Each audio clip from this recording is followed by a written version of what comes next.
ನಮಸ್ಕಾರ ಸ್ನೇಹಿತರೆ. ರಾಹುಲ್ ಗಾಂಧಿ ಅವರು ಬಹಳಷ್ಟು ಬಾರಿ ಹೇಳಿದ್ದಾರೆ, ನಾನು ಯಾವುದೇ ಕಾರಣಕ್ಕೆ ಯಾರ ಬಳಿ ಕೂಡ ಕ್ಷಮೆಯನ್ನ ಕೇಳೋದಿಲ್ಲ. ನನ್ನ ಮೇಲೆ ಸಾವಿರಾರು ಕೇಸ್ಗಳನ್ನ ಹಾಕ್ಲಿ, ನಾನು ಯಾವುದಕ್ಕೂ ಭಯ ಪಡೋದಿಲ್ಲ. ಯಾವುದೇ ಕಾರಣಕ್ಕೆ ಯಾರ ಬಳಿಯೂ ಕೂಡ ನಾನು ತಪ್ಪಾಯ್ತು ಅಂತ ಹೇಳಲ್ಲ. ಕೋರ್ಟ್ ಅಲ್ಲಾಗ್ಲಿ ಅಥವಾ ಹೊರಗಡೆ ಆಗ್ಲಿ ಎಲ್ಲಿಯೂ ಕೂಡ ನಾನು ಕ್ಷಮಾಪಣೆಯನ್ನ ಕೇಳಲ್ಲ. ಈ ರೀತಿಯಾಗಿ ಬೊಗಳೆ ಕೊಚ್ಕೊಂತ ಇದ್ರು. ಆದ್ರೆ ಈಗ ಕೋರ್ಟ್ ಅಲ್ಲಿ ಹೋಗಿ ನನ್ನ ಕಡೆಯಿಂದ ತಪ್ಪಾಗಿದೆ, ದಯವಿಟ್ಟು ನನ್ನನ್ನು ಕ್ಷಮಿಸಿ ಅಂತಕೊಂಡು ಕ್ಷಮಾಪಣೆಯನ್ನ ಕೇಳಿದ್ದಾರೆ. ಹಾಗಾದ್ರಲ್ಲಿ ರಾಹುಲ್ ಗಾಂಧಿ ಅವರು ತಪ್ಪಾಯ್ತು ಅಂತ ಹೇಳಿ ಕಾರಣ ಏನು, ಇದರ ಹಿನ್ನೆಲೆ ಏನು, ಅದೇ ರೀತಿಯಲ್ಲಿ ಇಲ್ಲಿವರೆಗೂ ಅವ್ರು ಬೊಗಳೆ ಕೊಚ್ಕೊಂತ ಇದಾರಲ್ಲ, ಆ ಮಾತುಗಳಿಗೆ ಈಗ ಅವರು ಎಳ್ಳು ನೀರು ಬಿಟ್ರು. ಇದೆಲ್ಲದಕ್ಕೂ ಸಂಬಂಧಪಟ್ಟಂತೆ ನಿಮ್ ಜೊತೆ ಮಾತಾಡ್ತಾ ಇದ್ದೇನೆ. ಸ್ನೇಹಿತರೆ, ನಿಮ್ಮೆಲ್ಲರನ್ನು ಕಾಫಿ ಅಂತ ಡಿಜಿಟಲ್ ಚಾನಲ್ಗೆ ಸ್ವಾಗತಿಸ್ತಾ ಇದ್ದೇನೆ. ಸ್ನೇಹಿತರೆ, ರಾಹುಲ್ ಗಾಂಧಿ ಅವರು ಭಾಷಣಕ್ಕೆ ನಿಂತರು ಅಂತ ಹೇಳಿದ್ರೆ ಅವರಿಗೆ ಗೊತ್ತಿರಲ್ಲ ಅವ್ರು ಏನ್ ಮಾತಾಡ್ತಾ ಇದ್ದಾರೆ ಅಂತ ತಿಳ್ಕೊಂಡು. ಕೆಲವೊಂದು ಭಾಷಣಗಳನ್ನ ನಾನು ನೋಡಿದ್ದೇನೆ, ಅವ್ರು ಏನೋ ಹೇಳಲಿಕ್ಕೆ ಹೊರಡ್ತಾರೆ, ಕೊನೆಗೆ ಅದನ್ನ ಹೇಗೆ ಎಂಡ್ ಮಾಡೋದು ಅಂತ ಹೇಳ್ಕೊಂಡೆ ಅವ್ರಿಗೆ ಗೊತ್ತಿರಲ್ಲ. ಯಾಕಂದ್ರೆ ವಿಷಯ ಎಲ್ಲಿಂದ ಎಲ್ಲಿಗೂ ಹೋಗಿರ್ತದೆ. ಎಲ್ಲದಕ್ಕಿಂತ ಪ್ರಮುಖವಾಗಿ ಇವರು ತಾನೇನೋ ದೊಡ್ಡದಾದಂತಹ ಫಿಲಾಸಫಿಯನ್ನ ಹೇಳಲಿಕ್ಕೆ ಹೊರಡ್ತೇನೆ ಅಂತಕೊಂಡು ಹೊರಡ್ತಾರೆ. ಆದ್ರೆ ಮುಂದೆ ಏನ್ ಮಾತಾಡ್ಬೇಕು ಅನ್ನೋ ಕನ್ಫ್ಯೂಷನ್ ನಲ್ಲಿ ಏನೇನೋ ಹೇಳಿ ತಮ್ಮ ಭಾಷಣವನ್ನು ಮುಗಿಸ್ತಾರೆ. ಅದಾದ್ಮೇಲೆ ಎದುರುಗಡೆ ಇರೋರು ಅನಿವಾರ್ಯವಾಗಿ ಚಪ್ಪಾಳೆಯನ್ನ ತಟ್ತಾರೆ. ಈ ರೀತಿಯಾದಂತ ಪರಿಸ್ಥಿತಿ ರಾಹುಲ್ ಗಾಂಧಿ ಅವರದ್ದು. ಮೋಸ್ಟ್ಲಿ ಅವ್ರು 2ನೇ ಬಾರಿ ಭಾರತ್ ಜೋಡೋ ಯಾತ್ರೆ ಮಾಡಿದ್ರಲ್ಲ, ಆ ಸಂದರ್ಭದಲ್ಲಿ ಅನ್ಸ್ತದೆ ಎಲ್ಲೋ ಒಂದ್ ಕಡೆ ಅವ್ರು ಭಾಷಣ ಮಾಡ್ತಾ ಇರುವಾಗ ಸೇಬು ಹಣ್ಣಿನ ಬಗ್ಗೆ ಮಾತಾಡ್ತಾ ಇದ್ರು ಅನ್ಸ್ತದೆ. ನಂಗೆ ಸರಿಯಾಗಿ ನೆನಪಿಲ್ಲ. ಏನೇನೋ ಹೇಳ್ಬಿಟ್ರು. ಎಲ್ಲಿವರೆಗೆ ಅಂದ್ರೆ ನಾನು 3-4 ಸರಿ ಅವ್ರ ಭಾಷಣವನ್ನ ರಿಪೀಟ್ ಆಗಿ ಕೇಳಿದೆ. ಆದ್ರೆ ಕೊನೆಗೂ ನನಗೆ ಅರ್ಥ ಆಗ್ಲಿಲ್ಲ ಅವ್ರು ಏನ್ ಹೇಳಿ ಕೊಟ್ಟಿದ್ರು ಅಂತೇಳಿ. ಹಾಗೆ ಇವ್ರು ಕೆಲವೊಮ್ಮೆ ಆಗಾಗ ವಿದೇಶಕ್ಕೆಲ್ಲ ಭೇಟಿ ಕೊಡ್ತಾರೆ, ಅಲ್ಲಿರುವಂತಹ ಸ್ಟೂಡೆಂಟ್ಸ್ ಗಳ ಜೊತೆಗೆ ಇಂಟರಾಕ್ಟ್ ಮಾಡ್ತಾರೆ. ಆ ಸಂದರ್ಭದಲ್ಲಿ ಅನ್ಸ್ತದೆ ಕಾರ್ ಇಂಜಿನ್ ಬಗ್ಗೆ ಅವ್ರು ಏನೋ ಮಾತಾಡ್ತಾ ಇದ್ರು. ಮಾತಾಡ್ತಾ ಇರುವಾಗ ಕೂಡ ಅಷ್ಟೇ ಅವ್ರು ಏನ್ ಹೇಳಿದ್ರು ಅಂತ ತಿಳ್ಕೊಂಡು ಅಲ್ಲಿ ಇದ್ದವರಿಗೂ ಅರ್ಥ ಆಗ್ಲಿಲ್ಲ, ಕೇಳುವವರಿಗೂ ಕೂಡ ಅರ್ಥ ಆಗ್ಲಿಲ್ಲ. ಹಾಗಾಗಿ ಅವರು ಒಂದಿಷ್ಟು ಟ್ರೋಲ್ ಕೂಡ ಆದ್ರು. ಇದೆಲ್ಲ ನಿಮ್ಗೆ ಗೊತ್ತಿರುವಂತಹ ವಿಷಯ. ಹಾಗೇನೆ ರಾಹುಲ್ ಗಾಂಧಿ ಅವರು ಸಾಮಾನ್ಯವಾಗಿ ಹೋದಲ್ಲಿ ಬಂದಲ್ಲಿ ಬಾಯಿ ಬಂದಾಗ ಮಾತಾಡ್ಬಿಡ್ತಾರೆ. ಕೊನೆಗೆ ಇವ್ರ ಮೇಲೆ ಕೇಸ್ಗಳನ್ನ ಹಾಕ್ತಾರೆ. ಯಾಕಂದ್ರೆ ಮಾತಿನ ಬರದಲ್ಲಿ ತಾನು ಏನ್ ಹೇಳ್ತೇನೆ ಅನ್ನೋದು ಅವರಿಗೆ ಗೊತ್ತಿರಲ್ಲ, ಏನೋ ಬಾಯಿ ಬಂದು ಹೇಳ್ಬಿಡ್ತಾರೆ. ಅದರಿಂದಾಗಿ ಪೇಚಿ ಸಿಲುಕೊಳ್ತಾರೆ. ಕೊನೆಗೆ ಅವ್ರ ಮೇಲೆ ಕೇಸ್ ಬೀಳ್ತದೆ, ಕೋರ್ಟಿಗೆ ಓಡಾಡ್ಬೇಕಾದಂತ ಪರಿಸ್ಥಿತಿ ಬರ್ತದೆ. ಆದ್ರೆ ಸಾಮಾನ್ಯವಾಗಿ ರಾಹುಲ್ ಗಾಂಧಿ ಅವರು ಕೋರ್ಟ್ ಕಡೆ ತಲೆ ಹಾಕಲ್ಲ. ಇವರಿಗೆ ಒಂದಿಷ್ಟು ಸಮನ್ಸ್ಗಳು ಕೂಡ ಇಶ್ಯೂ ಆಗ್ತದೆ. ಆದ್ರೂ ಕೂಡ ಇವ್ರು ಕೋರ್ಟಿಗೆ ಹೋಗಲ್ಲ. ಇವರ ವಕೀಲರನ್ನು ಹೋಗಿ ಬರ್ಬೋದು. ಈ ರೀತಿ ನಡೀತಾ ಇರ್ತದೆ. ಕೊನೆಗೆ ಇವ್ರ ಮೇಲೆ ನಾನ್ ಬೈಲೇಬಲ್ ವಾರೆಂಟ್ ಇಶ್ಯೂ ಆಗ್ತದೆ. ಆ ಸಂದರ್ಭದಲ್ಲಿ ಇವರು ಕೋರ್ಟಿಗೆ ಹೋಗ್ತಾರೆ. ಈ ರೀತಿಯಾಗಿ ನಡ್ಕೊಂಡು ಬಂದಿರುವಂತದ್ದು ನಿಮ್ಗೆ ಗೊತ್ತಿದೆ. ಈ ಹಿಂದೆ ಕೋಲಾರ್ನಲ್ಲಿ ನಿಂತ್ಕೊಂಡು ಮೋದಿ ಸರ್ನೇಮ್ನವರೆಲ್ಲರೂ ಕೂಡ ಕಳ್ಳರು ಅಂತ ಹೇಳಿ ಎಷ್ಟೊಂದು ತೊಂದರೆ ಸಿಕ್ಕಾಕೊಂಡ್ರು ಅನ್ನೋದು ಕೂಡ ನಿಮ್ಗೆ ಗೊತ್ತಿದೆ. ಅವರ ವಿರುದ್ಧ ಜಡ್ಜ್ಮೆಂಟ್ ಕೂಡ ಬಂತು. 2 ವರ್ಷ ಜೈಲು ಶಿಕ್ಷೆ ಅಂತ ಕೂಡ ಅನೌನ್ಸ್ ಆಯ್ತು. ಸದ್ಯಕ್ಕೆ ಈ ಪ್ರಕರಣ ಸುಪ್ರೀಂ ಕೋರ್ಟ್ ನಲ್ಲಿ ಇದೆ. ಅದ್ರ ಮೇಲೆ ಈಗ ಸ್ಟೇ ಆರ್ಡರ್ ಇದೆ. ಆ ಸಂದರ್ಭದಲ್ಲಿ ಕೂಡ ಅಷ್ಟೇ, ಅಂದ್ರೆ ಇವರಿಗೆ ಶಿಕ್ಷೆ ಆದ ಸಂದರ್ಭದಲ್ಲಿ ಅವರು ಮನೆ ಖಾಲಿ ಮಾಡ್ಬೇಕಾಗಿ ಬಂತು. ಅಂದ್ರೆ ಅವರ ಸಂಸತ್ ಸದಸ್ಯತ್ವವನ್ನ ಕಳ್ಕೊಂಡ್ರು ಆ ಸಂದರ್ಭದಲ್ಲಿ. ಆಗ ಇವರು ಮನೆ ಖಾಲಿ ಮಾಡುವಾಗ್ಲೂ ಕೂಡ ಅಷ್ಟೇ ದೊಡ್ಡ ಡ್ರಾಮಾವನ್ನೇ ಮಾಡಿದ್ರು. ಯಾವ ರೀತಿ ಡ್ರಾಮಾ ಮಾಡಿದ್ರು ಅಂತ ಹೇಳಿದ್ರೆ ರಾಹುಲ್ ಗಾಂಧಿ, ಇವರಿಗೆ ದೆಹಲಿಯಲ್ಲಿ ಸರ್ಕಾರ ಕೊಟ್ಟಿರುವಂತಹ ಮನೆಯನ್ನ ಬಿಟ್ಟು ದೇಶದಲ್ಲಿ ಎಲ್ಲಿಯೂ ಕೂಡ ಮನೆ ಇಲ್ಲ ಅನ್ನೋ ರೀತಿಯಲ್ಲಿ ಡ್ರಾಮಾವನ್ನ ಮಾಡಿದ್ರು. ಒಂದಿಷ್ಟು ಪೋಸ್ಟರ್ ಗಳನ್ನು ಕೂಡ ನೀವು ನೋಡಿರ್ತೀರಾ. ಆ ಸಂದರ್ಭದಲ್ಲಿ ಎಲ್ಲರೂ ಹಾಕೊಂಡಿರುವಂತಹದ್ದು ಇದೆಲ್ಲರೂ ನೀವು ಗಮನಿಸಿದ್ರೆ ಗೊತ್ತಾಗ್ತದೆ ಇದು ಒಂದು ದೊಡ್ಡ ನಾಟಕ ಅಂತ ಕೊಂಡು. ಅದಲ್ಲದೆ ರಾಹುಲ್ ಗಾಂಧಿ ಬಹಳಷ್ಟು ಬಾರಿ ಹೇಳಿದ್ದಾರೆ, ನಾನು ಯಾವುದೇ ಕಾರಣಕ್ಕೆ ಯಾರ ಎದುರುಗಡೆನೂ ಕೂಡ ತಲೆ ತಗ್ಗಿಸೋದಿಲ್ಲ, ನಾನು ಯಾರ ಕ್ಷಮೆಯನ್ನು ಕೂಡ ಕೇಳೋದಿಲ್ಲ, ನಾನು ಕ್ಷಮೆ ಕೇಳಲಿಕ್ಕೆ ಸಾವರ್ಕರ್ ಅಲ್ಲ. ಈ ರೀತಿಯಾದಂತಹ ಹೇಳಿಕೆಗಳನ್ನು ಕೊಡ್ತಾ ಇದ್ರು. ಭಾಷಣದಲ್ಲಿ ಈ ರೀತಿಯಾಗಿ ಬಡಬಡಾಯಿಸ್ತಾ ಇದ್ರು. ನಮ್ಮ ದೇಶದಲ್ಲಿ ಪರಿಸ್ಥಿತಿ ಹೇಗಿದೆ ಅಂತ ಹೇಳಿದ್ರೆ, ಸ್ವಾತಂತ್ರ್ಯ ಹೋರಾಟಗಾರರು ಯಾರು ಅಂತ ಕೇಳಿದ್ರೆ ಕೇವಲ 2 ಅಥವಾ 3 ಜನರ ಹೆಸರು ಬರ್ತದೆ. ಒಂದು ಮಹಾತ್ಮ ಗಾಂಧಿ, ಇನ್ನೊಂದು ಜವಾಹರ್ಲಾಲ್ ನೆಹರು. ಅದಾದ್ಮೇಲೆ ಕೆಲವರ ಹೆಸರನ್ನ ನೆನಪಿಸ್ಕೊಳ್ತಾರೆ. ಅದು ಬಿಟ್ರೆ ಬೇರೆ ಯಾರು ಕೂಡ ಸ್ವಾತಂತ್ರ್ಯಕ್ಕಾಗಿ ಹೋರಾಟ ಮಾಡಲಿಲ್ಲ. ಇವರಿಬ್ಬರಿಂದಾಗಿ ನಮ್ಮ ದೇಶಕ್ಕೆ ಸ್ವಾತಂತ್ರ್ಯ ಸಿಕ್ಕಿದೆ ಅಂತಕೊಂಡು ಬಿಂಬಿಸ್ಕೊಂಡು ಬರ್ತಾ ಇದ್ದಾರೆ. ಪಠ್ಯ ಪುಸ್ತಕದಿಂದಾಗಿ ಎಲ್ಲಾ ಕಡೆಗಳಲ್ಲೂ ಕೂಡ ಅದನ್ನೇ ಹೇಳ್ತಾ ಇರ್ತಾರೆ. ಇವರು ಭಾಷಣ ಮಾಡೋ ಸಂದರ್ಭದಲ್ಲಿ ಕೂಡ ಅಷ್ಟೇ ಇವರಿಬ್ಬರ ಹೆಸರನ್ನ ಉಲ್ಲೇಖ ಮಾಡ್ತಾರೆ ಹೊರತು ಬೇರೆ ಯಾರ ಹೆಸರನ್ನು ಉಲ್ಲೇಖ ಮಾಡೋದಿಲ್ಲ. ಸುಭಾಷ್ ಚಂದ್ರ ಬೋಸ್ ಇರಬಹುದು, ಭಗತ್ ಸಿಂಗ್ ಇರಬಹುದು, ಹಾಗೇನೆ ಮದನ್ ಲಾಲ್ ದಿಂಗ್ರಾ ಇರಬಹುದು, ಚಂದ್ರಶೇಖರ್ ಆಜಾದ್ ಇದ್ದಾರೆ. ಈ ರೀತಿ ಬಹಳಷ್ಟು ಜನರ ಹೆಸರು ನಮ್ಗೆ ನೆನಪಾಗ್ತದೆ. ಆದ್ರೆ ಇವ್ರಿಗೆ ಮಾತ್ರ ಯಾರ ಹೆಸರು ನೆನಪಾಗಲ್ಲ. ಇವ್ರಿಗೆ ನೆನಪಾಗೋದು ಕೇವಲ 2 ಹೆಸರು ಮಾತ್ರ. ಅದೇ ರೀತಿಯಲ್ಲಿ ಇಲ್ಲಿವರೆಗೂ ಬಿಂಬಿಸ್ಕೊಂಡು ಬಂದಿದ್ದಾರೆ. ದೇಶಕ್ಕೆ ಸ್ವಾತಂತ್ರ್ಯ ತಂದುಕೊಟ್ಟಂತಹ ಪಕ್ಷ ಕಾಂಗ್ರೆಸ್ ಪಕ್ಷ. ಹಾಗಾಗಿ ಈ ಕಾಂಗ್ರೆಸ್ ಪಕ್ಷದಿಂದಾಗಿ ಇವತ್ತು ದೇಶಕ್ಕೆ ಸ್ವಾತಂತ್ರ್ಯ ಸಿಕ್ಕಿದೆ.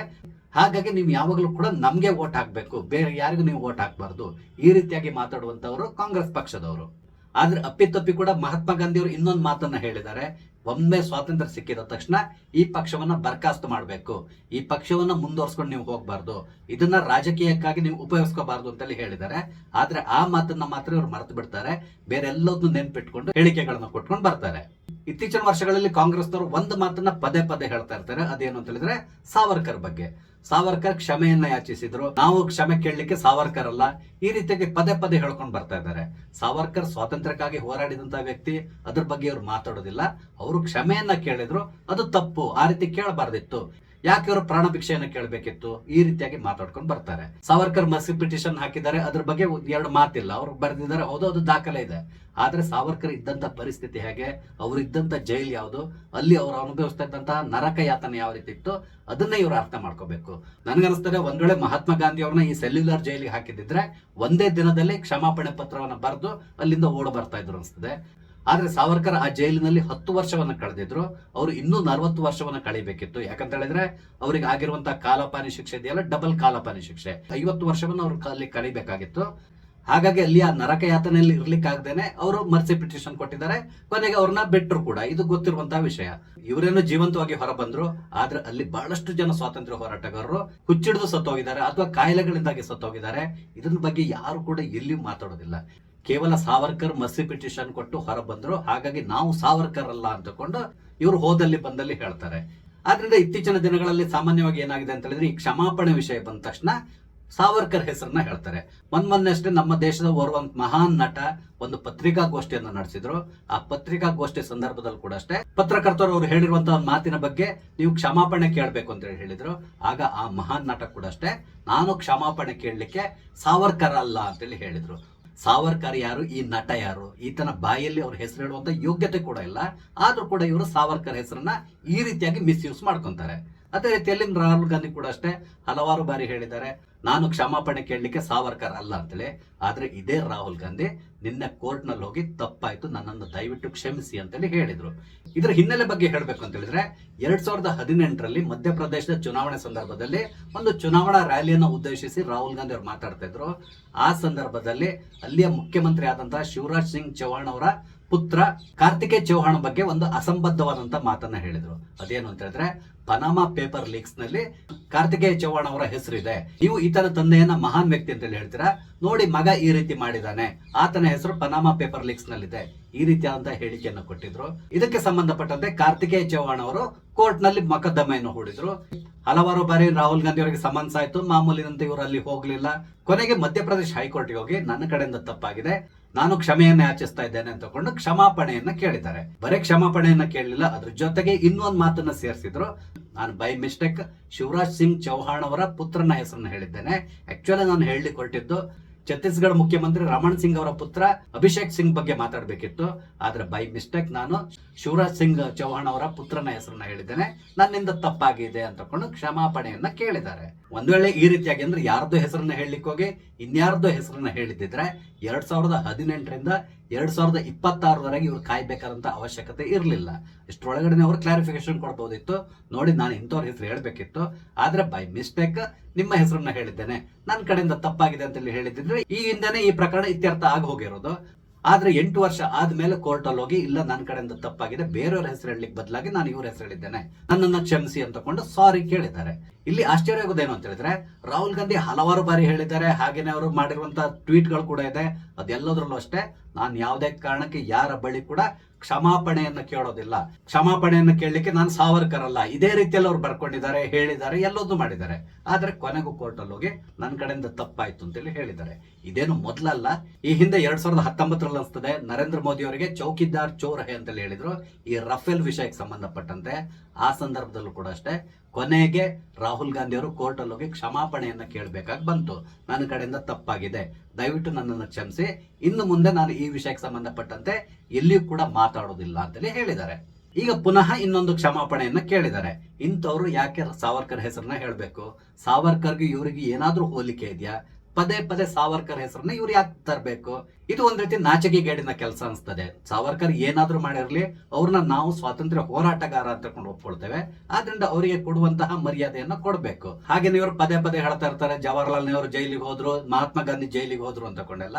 ಆದ್ರೆ ಇವ್ರು ಇರ್ತದಂತಹ ಜೈಲ್ ಯಾವ ರೀತಿ ಇತ್ತು ಅದ್ರ ಬಗ್ಗೆ ಕೂಡ ಇವರು ಸ್ವಲ್ಪ ವಿವರಿಸಿ ಹೇಳೋದು ಒಳ್ಳೇದು ಅನ್ಸ್ತದೆ. ಇವರಿಗೆ ಎಲ್ಲಾ ರೀತಿಯಂತ ಫೆಸಿಲಿಟಿ ಸಿಗ್ತಾ ಇರ್ತಿತ್ತು, ಯಾಕಂದ್ರೆ ಇವರು ರಾಜಕೀಯ ಕೈದಿ ಅನ್ಸ್ಕೊಂಡು ಆ ಜೈಲ್ಗಳಿಗೆ ಹೋಗ್ತಾ ಇದ್ರು. ಮಹಾತ್ಮ ಗಾಂಧಿ ಅಂತೂ ಬಿಡಿ, ಆಲ್ಮೋಸ್ಟ್ ಈ ಗೆಸ್ಟ್ ಹೌಸ್ ಗಳಲ್ಲೇ ಇದ್ದಿದ್ದು ಜಾಸ್ತಿ. ಇವ್ರಿಗೆ ಓದ್ಲಿಕ್ಕೆ ಪೇಪರ್ ಸಿಗ್ತಾ ಇತ್ತು, ಸಾಯಂಕಾಲ ವಾಕಿಂಗ್ ಹೋಗ್ಬೋದಿತ್ತು, ಇವ್ರ ಜೊತೆ ಯಾರು ಮಾತಾಡ್ಬೇಕು ಅಂತ ಹೇಳಿದ್ರೆ ಅವ್ರು ಇವ್ರ ಜೊತೆ ಕೂತ್ಕೊಂಡು ಮಾತಾಡ್ಬೋದಿತ್ತು. ಇವ್ರಿಗೆ ಬರೀಲಿಕ್ಕೆ ಪುಸ್ತಕ ಪೆನ್ ಎಲ್ಲದೂ ಸಿಗ್ತಾ ಇತ್ತು. ಜವಾಹರ್ಲಾಲ್ ನೆಹರು ಜೈಲ್ನಲ್ಲೇ ಕೂತ್ಕೊಂಡು ಡಿಸ್ಕವರಿ ಆಫ್ ಇಂಡಿಯಾ ಅಂತ ಒಂದು ಪುಸ್ತಕವನ್ನೇ ಬರೆದು ಬಿಟ್ಟಿದ್ದಾರೆ. ಇಷ್ಟೆಲ್ಲ ಫೆಸಿಲಿಟಿ ಇರುವಂತ ಜೈಲ್ನಲ್ಲಿ ಇರೋದು ಬೇರೆ, ಸೆಲ್ಯುಲರ್ ಜೈಲ್ನಲ್ಲಿ ಇರೋದು ಬೇರೆ. ಅದ್ರ ಬಗ್ಗೆ ಕೂಡ ಸ್ವಲ್ಪ ಯೋಚನೆ ಮಾಡಿ ಇವ್ರು ಮಾತಾಡಬೇಕು. ಎಲ್ರಿಗೂ ಕೂಡ ಮರ್ಯಾದೆಯನ್ನು ಕೊಟ್ಟು ಮಾತಾಡಬೇಕು. ಆದ್ರೆ ಇಲ್ಲಿ ಹಾಗಲ್ಲ. ನಮ್ಮಲ್ಲಿ ಕೇವಲ ಇಬ್ಬರು ಮಾತ್ರ ಸ್ವಾತಂತ್ರ್ಯಕ್ಕಾಗಿ ಹೋರಾಡಿದ್ದಾರೆ. ಅವ್ರು ಎಲ್ಲಿಯೂ ಕೂಡ ಕ್ಷಮಾಪಣೆಯನ್ನು ಕೇಳಲಿಲ್ಲ, ಈ ರೀತಿಯಾಗಿ ಹೇಳ್ತಾರೆ. ಇದೇ ಸಂದರ್ಭದಲ್ಲಿ ನನಗೆ ಇನ್ನೊಂದು ಇನ್ಸಿಡೆಂಟ್ ನೆನಪಾಗ್ತದೆ. ಜವಾಹರ್ಲಾಲ್ ನೆಹರು ಅವರು ಮೋಸ್ಟ್ಲಿ 1921 22 ಇಸ್ವಿ ಅನ್ಸ್ತದೆ, ಯಾವುದೋ ಒಂದು ಪ್ರತಿಭಟನೆ ಸಂಬಂಧಪಟ್ಟಂತೆ ಇವ್ರನ್ನ ಬ್ರಿಟಿಷರು ಅರೆಸ್ಟ್ ಮಾಡಿ ಪಂಜಾಬ್ನ ನಬಾ ಅನ್ನೋ ಒಂದು ಜೈಲಿಗೆ ಕಳಿಸ್ಕೊಡ್ತಾರೆ. ಇವ್ರನ್ನಲ್ಲಿ ಜೈಲಿಗೆ ಕಳಿಸಿದ್ರು ಕೂಡ ಇವ್ರನ್ನ ಎ ಕ್ಲಾಸ್ ಕೈದಿ ಅಂತ ಕೊಂಡೆ ಟ್ರೀಟ್ ಮಾಡ್ತಾ ಇದ್ರು. ಇವ್ರಿಗೆ ಕೆಲವೊಂದು ಫೆಸಿಲಿಟೀಸ್ ಕೂಡ ಇತ್ತು. ಇವರಿಗೆ ಓದ್ಲಿಕ್ಕೆ ಬರೀಲಿಕ್ಕೆ ಎಲ್ಲ ರೀತಿಯಂತ ವ್ಯವಸ್ಥೆ ಇದ್ದಿತ್ತು. ಟೇಬಲ್, ಚೇರ್ ಎಲ್ಲದನ್ನು ಕೊಟ್ಟಿದ್ರು. ಆ ಸಂದರ್ಭದಲ್ಲಿ ಜವಾಹರ್ಲಾಲ್ ನೆಹರು ಅವರ ತಂದೆ ಮೋತಿಲಾಲ್ ನೆಹರು ಮತ್ತೆ ಅವರ ತಂಗಿ ವಿಜಯಲಕ್ಷ್ಮಿ ಪಂಡಿತ್ ಅನ್ಸ್ತದೆ, ಅವರು ಇವ್ರನ್ನ ಭೇಟಿ ಮಾಡ್ಲಿಕ್ಕೆ ಹೋಗಿದ್ರು ಜವಾಹರ್ಲಾಲ್ ನೆಹರು ಅವ್ರನ್ನ. ಆಗ ಇವ್ರಿದ್ದಂತ ಪರಿಸ್ಥಿತಿಯನ್ನು ನೋಡಿ ಅವ್ರಿಗೆ ಬಹಳಷ್ಟು ಬೇಸರ ಆಯ್ತಂತೆ. ಯಾಕಂತ ಹೇಳಿದ್ರೆ ಜವಾಹರ್ಲಾಲ್ ನೆಹರು ಹುಟ್ಟು ಶ್ರೀಮಂತ, ಇವರು ಈ ರೀತಿಯಾದಂತ ಪರಿಸ್ಥಿತಿಯಲ್ಲಿ ಇರೋದನ್ನ ಇವ್ರಿಗೆ ಸಹಿಸ್ಲಿಕ್ಕೆ ಆಗ್ಲಿಲ್ಲ. ತಕ್ಷಣ ಮೋತಿಲಾಲ್ ನೆಹರು ಅವರು ವೈಸ್ರಾಯ್ ಅವ್ರನ್ನ ಭೇಟಿ ಮಾಡ್ತಾರೆ. ಅವರ ಬಳಿ ರಿಕ್ವೆಸ್ಟ್ ಮಾಡ್ಕೊಂತಾರೆ, ನೋಡಿ ನನ್ನ ಮಗ ಇಂತಹ ಪರಿಸ್ಥಿತಿಯಲ್ಲ ಇರೋದನ್ನ ನನ್ನ ಕೈಲಿ ನೋಡ್ಲಿಕ್ಕೆ ಆಗ್ತಾ ಇಲ್ಲ, ದಯವಿಟ್ಟು ಅವನ್ನ ರಿಲೀಸ್ ಮಾಡಿ ಅಂತೇಳಿ ಹೇಳಿದ್ರಂತೆ.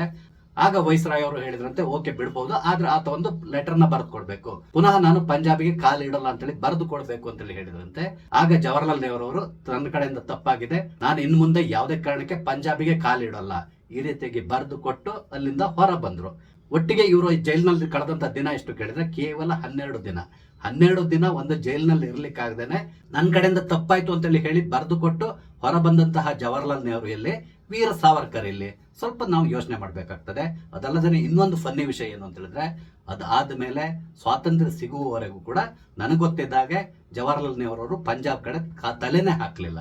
ಒಂದ್ ವೇಳೆ ಈ ವಿಷಯದಲ್ಲಿ ನಾನು ಕೊಡ್ತಾ ಇರುವಂತ ಮಾಹಿತಿ ತಪ್ಪಾಗಿದ್ದಿದ್ರೆ ದಯವಿಟ್ಟು ಅದನ್ನ ಕರೆಕ್ಷನ್ ಮಾಡಿ, ಕಮೆಂಟ್ ಮುಖಾಂತರ ಸರಿಯಾದಂತಹ ಮಾಹಿತಿಯನ್ನು ನನ್ನ ಜೊತೆ ಹಂಚಿಕೊಳ್ಳಿ. ಯಾಕಂದ್ರೆ ನನ್ಗೆ ಗೊತ್ತಿದ್ದದನ್ನ ನಾನು ಹೇಳ್ತಾ ಇದ್ದೇನೆ, ನಾನು ಇದ್ರ ಬಗ್ಗೆ ಅಷ್ಟೊಂದು ರಿಸರ್ಚ್ ಮಾಡಲಿಲ್ಲ, ಮಾತಿನ ಬರದಲ್ಲಿ ಇದನ್ನ ಹೇಳ್ತಾ ಇದ್ದೇನೆ, ನೆನಪಾಯ್ತು ಹೇಳ್ತಾ ಇದ್ದೇನೆ. ಇಲ್ಲಿ ಸ್ವಾತಂತ್ರ್ಯ ಹೋರಾಟಕ್ಕೆ ಸಂಬಂಧಪಟ್ಟಂತ ವಿಷಯ ಯಾಕೆ ಬಂತು ಅಂತ ಹೇಳಿದ್ರೆ, ಇವರು ಪದೇ ಪದೇ ಸಾವರ್ಕರ್ ಬಗ್ಗೆ ಹೇಳ್ತಾ ಇರ್ತಾರಲ್ಲ, ಅವರು ಕ್ಷಮಾಪಣೆಯನ್ನ ಕೇಳಿದ್ರು ಅಂತೇಳಿ, ಹಾಗಾಗಿ ನಾನು ಇಲ್ಲಿ ಈ ರೀತಿ ಹೇಳ್ಕೊತಾ ಇದ್ದೇನೆ. ಅದಲ್ಲದೆ ಇನ್ನೊಂದು ಇಂಟ್ರೆಸ್ಟಿಂಗ್ ವಿಷಯ ಹೇಳ್ತೇನೆ. ಸಾಮಾನ್ಯವಾಗಿ ಸ್ವಾತಂತ್ರ್ಯ ಹೋರಾಟದ ಸಂದರ್ಭದಲ್ಲಿ ಅವ್ರು ಲಾಠಿ ಏಟ್ ತಿಂದ್ರು, ಇವ್ರು ಲಾಠಿ ಏಟ್ ತಿಂದ್ರು, ಇದನ್ನೆಲ್ಲ ಕೇಳಿದ್ದೇವೆ. ಹಾಗೇನೆ ಲಾಲಾ ಲಜಪತ್ ರಾಯ್ ಬಗ್ಗೆ ಕೂಡ ಗೊತ್ತಿರಬಹುದು ನಿಮ್ಗೆ. ಅವರು ಲಾಠಿ ಏಟನ್ನ ತಿಂದು ಅದರಿಂದಾಗಿ ಅವರು ಕೊನೆ ಉಸಿರನ್ನ ಹೇಳಿದ್ರು, ಅವರು ತಲೆಗೆ ಹೊಡೆದಿರ್ತಾರೆ, ಹಾಗಾಗಿ ಅವರು ಕೊನೆ ಉಸಿರು ಹೇಳಿರ್ತಾರೆ. ಅಂತದ್ರಲ್ಲಿ ಇಲ್ಲಿವರೆಗೂ ಕೂಡ ನಾವು ಜವಾಹರ್ಲಾಲ್ ನೆಹರು ಅವರಿಗೆ ಲಾಠಿ ಏಟ್ ಬಿತ್ತು ಅಥವಾ ಮಹಾತ್ಮ ಗಾಂಧಿ ಅವರಿಗೆ ಲಾಠಿ ಏಟ್ ಬಿತ್ತು ಅಂತ ಹೇಳ್ಕೊಂಡು ಇಲ್ಲಿವರೆಗೆ ಎಲ್ಲಿಯೂ ಕೂಡ ಓದಿಲ್ಲ, ಯಾರು ಬರ್ದಿದ್ದನ್ನು ನಾನು ನೋಡಿಲ್ಲ. ಒಂದ್ ವೇಳೆ ನಿಮ್ಗೆ ಏನಾದ್ರು ಗೊತ್ತಿದ್ರೆ ಹೇಳಿ. ಆ ರೀತಿಯಾಗಿ ಬ್ರಿಟಿಷರ ಜೊತೆ ತುಂಬಾ ಚೆನ್ನಾಗಿ ಎದ್ದುಕೊಂಡು ಇವರು ಸ್ವಾತಂತ್ರ್ಯ ಹೋರಾಟವನ್ನ ಮಾಡಿದವರು. ಅಂತದ್ರಲ್ಲಿ ಬ್ರಿಟಿಷರನ್ನ ಸಂಪೂರ್ಣವಾಗಿ ವಿರೋಧಿಸಿ ಅವರ ವಿರುದ್ಧವಾಗಿ ಹೋರಾಟ ಮಾಡಿದವರ ಪರಿಸ್ಥಿತಿ ಏನಾಗಿತ್ತು ಅನ್ನೋದು ನಮ್ಗೆ ಗೊತ್ತಿದೆ. ಒಂದ್ ವೇಳೆ ಇವರು ಕೂಡ ಅದೇ ರೀತಿಯಾಗಿ ಬ್ರಿಟಿಷರನ್ನ ವಿರೋಧಿಸಿಕೊಂಡು ಹೋರಾಟ ನಡೆಸಿದ್ರೆ ಆಗ ಇವರಿಗೂ ಕೂಡ ಅದೇ ರೀತಿ ಪರಿಸ್ಥಿತಿ ಬರ್ತಾ ಇತ್ತು. ಖಂಡಿತವಾಗಿ ಇವರು ಕೂಡ ಅಪಾಲಜಿ ಲೆಟರ್ನ ಕೊಟ್ಟೆ ಹೊರಬರಬೇಕಾದಂತ ಪರಿಸ್ಥಿತಿ ನಿರ್ಮಾಣ ಆಗ್ತಾ ಇತ್ತು. ಅಂತಹದ್ದೇ ಆದಂತ ಒಂದು ಪರಿಸ್ಥಿತಿಯಲ್ಲಿ ಸಾವರ್ಕರ್ ಸಿಲುಕೊಂಡಿದ್ರಿಂದಾಗಿ ತನ್ನ ಪ್ರಾಣವನ್ನು ಉಳಿಸ್ಕೊಳ್ಳಿಕ್ಕಾಗಿ ಅವರು ಮರ್ಸಿ ಪಿಟಿಷನ್ ಕೊಟ್ಟರು. ಕೊನೆಗೆ ಹೊರಗಡೆ ಬಂದ್ರು. ಕೇವಲ ಅವ್ರು ಮಾತ್ರ ಅಂತ ಹೇಳಲ್ಲ, ಬಹಳಷ್ಟು ಜನರಿಗೆ ಅವರು ಮರ್ಸಿ ಪಿಟಿಷನ್ ಬರೆದು ಕೊಟ್ಟಿದ್ದಾರೆ ಅಂತ ಕೂಡ ಹೇಳ್ತಾರೆ. ಅಂದ್ರೆ ಬಹಳಷ್ಟು ಜನರಿಗೆ ಅವರು ಹೆಲ್ಪ್ ಕೂಡ ಮಾಡಿದ್ದಾರೆ. ಈ ಜೈಲಿಂದ ಹೊರಗಡೆ ಹೋಗಿ ನೀವು ಜೀವಂತ ಇದ್ರೆ ಸ್ವಾತಂತ್ರ್ಯಕ್ಕಾಗಿ ಹೋರಾಡಬಹುದು, ಈ ರೀತಿಯಾಗಿ ಅವರಿಗೆ ಪ್ರೇರಣೆಯನ್ನು ಕೊಟ್ಟು ಹೊರಗಡೆ ಕಳಿಸಿದ್ದಾರೆ ಅಂತ ಕೂಡ ಹೇಳ್ತಾರೆ. ಅದೇನಿರ್ಲಿ, ಪದೇ ಪದೇ ನಾನು ಯಾರ ಬಳಿ ಕೂಡ ಕ್ಷಮೆಯನ್ನ ಕೇಳಲ್ಲ, ನಾನು ಕ್ಷಮೆ ಕೇಳಲಿಕ್ಕೆ ಸಾವರ್ಕರ್ ಅಲ್ಲ ಅಂತೇಳಿ ಹೇಳಿರುವಂತಹ ವೀರ ಪುರುಷ ರಾಹುಲ್ ಗಾಂಧಿ ಅವರು ಈಗ ಓಪನ್ ಆಗಿ ಕೋರ್ಟ್ ನಲ್ಲಿ ಹೋಗಿ ನನ್ನ ಕಡೆಯಿಂದ ತಪ್ಪಾಗಿದೆ, ದಯವಿಟ್ಟು ನನ್ನನ್ನ ಕ್ಷಮಿಸಿ ಅಂತಕೊಂಡು ಹೇಳಿದ್ದಾರೆ. ಇದು ರಾಹುಲ್ ಗಾಂಧಿ ಅವರ ಇನ್ನೊಂದು ಮುಖ ಅಂತೇಳಿ ಹೇಳ್ಬಹುದು. ಹೇಳೋದೊಂದು ಮಾಡೋದೊಂದು ಅಂತಾರಲ್ಲ, ಆ ರೀತಿಯಾದಂತಹ ಪರಿಸ್ಥಿತಿ ರಾಹುಲ್ ಗಾಂಧಿ ಅವರಿಗೆ ಆಗಿದೆ ಅಂತಕೊಂಡು ಹೇಳ್ಬಹುದು. ನೋಡೋಣ, ಇನ್ನು ಕೂಡ ಬಹಳಷ್ಟು ಪ್ರಕರಣಗಳು ರಾಹುಲ್ ಗಾಂಧಿ ಅವರ ಮೇಲಿದೆ. ಯಾವ್ದ್ರಲ್ಲೆಲ್ಲ ಇವರು ಕ್ಷಮೆಯನ್ನ ಮುಂದಿನ ದಿನಗಳಲ್ಲಿ ಕೇಳ್ತಾರೆ, ಅದರ ಲೆಕ್ಕವನ್ನು ಇಟ್ಕೊಂಡು ಮುಂದಿನ ದಿನಗಳಲ್ಲಿ ನಾವು ಮಾತಾಡೋಣ. ಸ್ನೇಹಿತರೆ, ರಾಹುಲ್ ಗಾಂಧಿ ಅವರ ದ್ವಂದ್ವ ನಿಲುವಿನ ಬಗ್ಗೆ ನಿಮ್ಗೆ ಏನಿಸ್ತದೆ, ನಿಮ್ಮ ಅನಿಸಿಕೆಗಳನ್ನ ದಯವಿಟ್ಟು ಕಮೆಂಟ್ ಮುಖಾಂತರ ತಿಳಿಸಿ. ಹಾಗೇನೆ ಇಲ್ಲಿ ನಾನು ಹಂಚಿಕೊಂಡಂತ ವಿಷಯ ಇಷ್ಟ ಆದ್ರೆ ಲೈಕ್ ಮಾಡಿ, ಶೇರ್ ಮಾಡಿ, ದಯವಿಟ್ಟು ನನ್ನ ಚಾನಲ್ ಸಬ್ಸ್ಕ್ರೈಬ್ ಮಾಡಿ. ನಮಸ್ತೆ, ಜೈ ಹಿಂದ್.